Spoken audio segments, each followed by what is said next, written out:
Good day everyone. May ituturo lang po ako sa inyo ngayon. So lalong-lalo na kung nasa photo booth industry kayo, kung nag-events kayo. So ito yung tinatawag natin na photoman, no? So meron tayong photo booth, di ba? So ito naman tinatawag nating roving photo booth or photoman, no? So ituturo sa inyo tong software na to.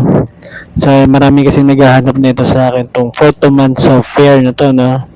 So, meron tayong photoman, no? So, ganito lang yung patuturo sa inyo kung paano siya nag-work, no? So, normally, yung camera natin or yung photoman natin is umiikot sa mga event, no? Umiikot sa mga tables, sila yung lumalapit sa guest, no? Hindi katulad sa photo booth, guest yung lalapit sa photo booth natin, no?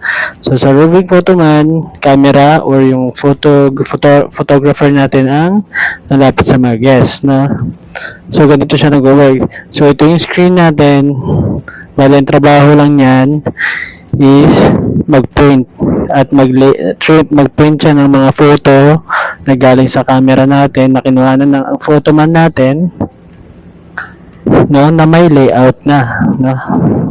So, ibig sabihin, lahat ng isa-shot niya, automatic magpe-print dun sa ating layout, no. Hindi na kailangan magpalit-palit ng SD card. So, normally, ginagawa ng mga photoman natin ngayon, pictures ng pictures, tapos meron silang operator sa laptop. Ang gagawin ng operator sa laptop is, ida-drag and drop nila sa Canva yung mga photos na kinuhanan nilang photoman nila kasi magsiswitch lang sila ng SD card, ibibigay kukunin nila yung SD card nung camera na gamit ng photoman, tapos sa kanila ikakopy yung mga pictures, tapos ida-drag and drop nila dun sa Canva para makakuha ng layout.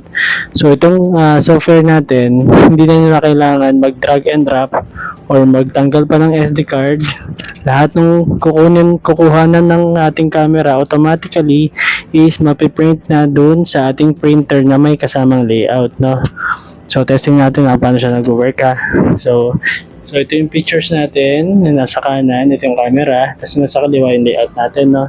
So magsha-shot tayo gamit yung ating camera. So wireless po yan, ha. So ang picture natin na ito, tuto ko lang. Yan, yung sanitizer, no? So once na pinicture natin yan, automatic,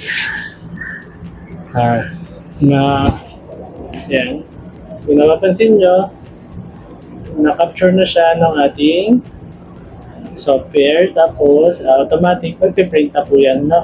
Pusa, no? Then ready for another shot na naman, no?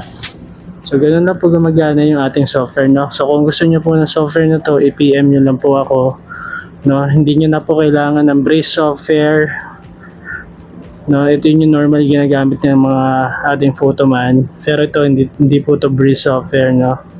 So kung alam nyo to or kung gusto nyo po nito, i-PM nyo ako, then bibigay sa inyo, mura lang po, na. So example pa tayo ng isa, na. Ayan.